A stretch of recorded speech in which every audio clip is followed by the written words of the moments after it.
గుంత పొంగనాల తయారీకి కావాల్సిన పదార్థాలు: పచ్చిమిరకాయలు, నానబెట్టిన పచ్చిశనగపప్పు, కరివేపాకు, జీలకర్ర, ఉప్పు, పసుపు, కారం, దోసపిండి. ఇలా చాపర్లో కూడా మీరు ఉల్లిపాయని చాప్ చేసుకోవచ్చు, లేదంటే ఉల్లిపాయలు పచ్చిమిరపకాయలు సన్నగా కట్ చేసుకొని పిండిలో కలుపుకోవాలి. జీలకర్ర, రుచికి సరిపడా ఉప్పు, నేను 1 టేబుల్ స్పూన్ తీసుకుంటున్నాను, చిటికెడు పసుపు, కారం. ఇప్పుడు మనం ముందుగా నానబెట్టుకున్న పచ్చిశనగపప్పుని మిక్స్ చేస్తున్నాను. కరివేపాకు కూడా వేసి బాగా కలుపుకోవాలి. వేడెక్కిన తర్వాత కొంచెం నూనె వేసుకోవాలండి. ఇలా ఇప్పుడు నూనె వేడెక్కిన తర్వాత గుంత పొంగనాలుగా వేసుకోవాలండి.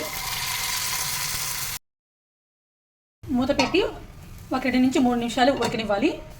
గోల్డెన్ బ్రౌన్ కలర్లోకి రావాలి. ఈ పిండిలో నేను సోడా వేయలేదండి.